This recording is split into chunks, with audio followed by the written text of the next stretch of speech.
I watched this documentary with this guy. It's called Don't Fuck with Cats. Don't Fuck Cats. On Netflix. Don't fuck cats. Don't fuck cats or don't fuck. Sorry, don't fuck with cats. Okay, big difference. But also don't fuck cats. Please don't. Please don't. You watch it on Netflix. You watch the show? Very good documentary. I will go as documentary series. I will go as far to say as that it's a masterpiece. Really? I've heard all about it. 10 out of 10.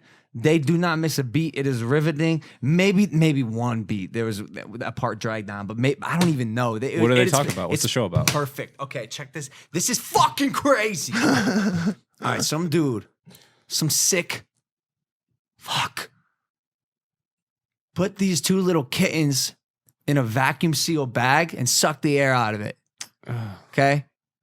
Posted the video online. The kittens dying, suffocating in this bag.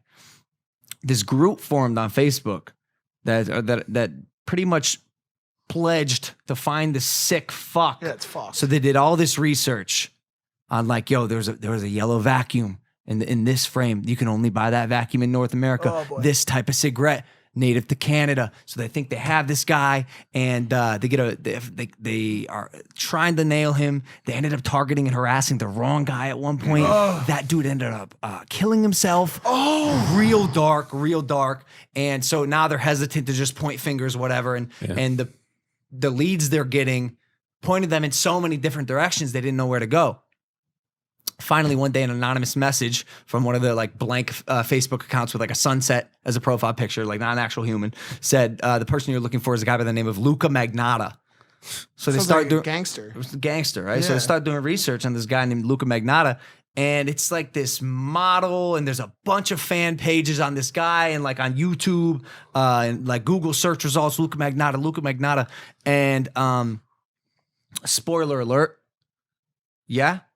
And long story short, Luca Magnotta is this narcissistic, just fucking weirdo who littered the web with pictures of himself and pretended to be other people and would comment on his own pictures. Yo, you're so hot, sexy guy, you're a prince, whatever. And he's this like monotone, really dreary kind of just an odd human. Mm-hmm. Just like this is a person you look at, you go, something's not ticking in that human's brain. And you could tell by some of the interviews they did and stuff. And it turns out he was leading this Facebook group on this wild, pun intended, cat and mouse chase to find him while he continued to post more videos. Tied a fucking cat to the end of a broomstick, put it in a bathtub, drowned the cat, fed a cat to a python. Bro. So the Facebook group goes, this is a serial killer. Early signs of a serial killer. They're killing animals. Everyone knows that.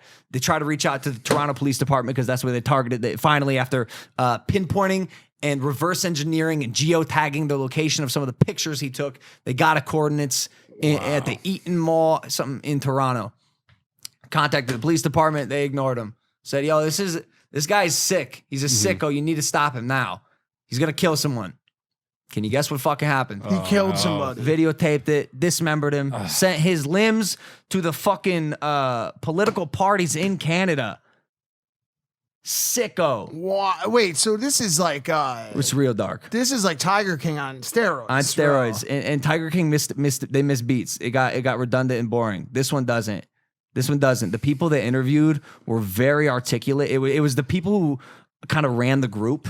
And so they referred to themselves as computer nerds. Very smart. There's a guy and a girl. Bowdy Movin was one of the names. And John Green was one of the names. God dang, that's some dark shit. You know, Netflix is Netflix, right? They're going for it, yeah. They are just winning on it. Because I want to watch that. I'm stuck on a show right now that I was telling you about before called Love on the Spectrum. And it's all about documenting autistic people going on dates with other autistic people. That's nice.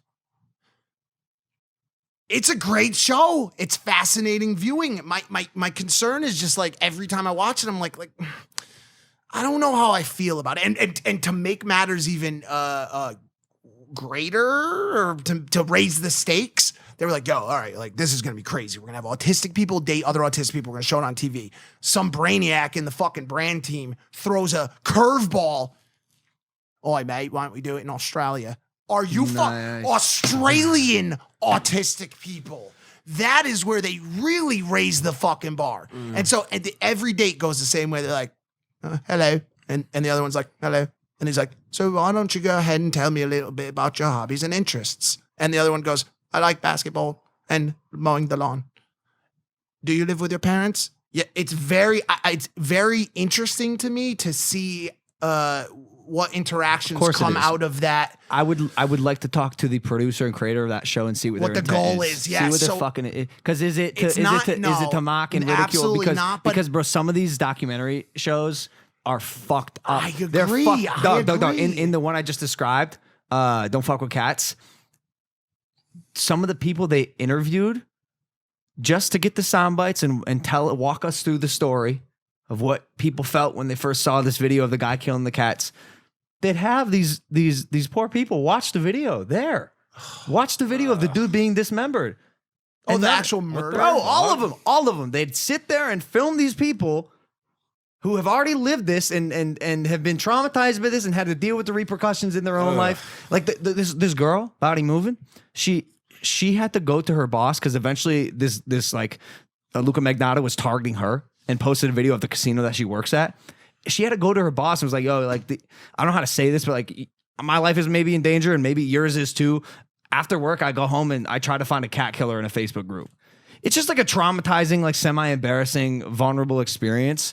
And having them watch the videos of like cats dying and people getting murdered on screen just to get a talking point for your documentary. As someone who like understands film and storytelling, I get it. Makes for a great story. In real life, it's fucked up at the very end. And why my dad always taught me when I was young, it's not about how you start, it's about how you finish. And at the very end of the show, these computer nerds, Body Moving, she asked the question. She goes, yo, this dude wanted to become famous no matter what. His modeling career didn't take off.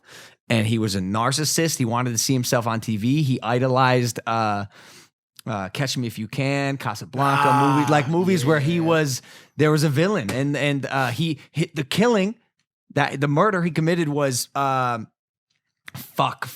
It was picture perfect with this one, I can't remember the name of the movie. Matched identical to the way this girl killed this dude in this movie with an ice pick straddling him. Identical. He painted a screwdriver to look like an ice pick. So the intent was, and why I like the way this ended was because the question she had to ask herself was, yo, by chasing this guy and feeding into his shit and us trying to catch him, did we lead him to go bigger and better? Did we lead him on this cat chase? Yeah. And so she has to live with that and find the answer to the question herself. But then she turns to the camera, breaks the fourth wall, and says, you, viewer, you did this. You just watched an entire documentary on a serial killer, Luca Magnotta. You gave him the attention she wanted. Are you being complicit? Wait, was that the end of the show? Yes. She never made direct eye contact with the camera at the end. She looks through your fucking soul, bro. That's just, it's too much, man. How did you feel? Do you feel guilty, ashamed for having killed that person? Because I mean, in reality, like I didn't watch it. Well, I didn't watch it for that reason. I didn't want blood on my hands. You have blood on your hands. The intent is like, yo, we're giving these horrible people attention. Yeah. When we should stop. Maybe she said, maybe it's time to shut down the machine. It'll never happen. It's not realistic. Humans are fascinated by both the successes, the best parts of humanity and the worst parts of humanity. It'll never happen. Good luck.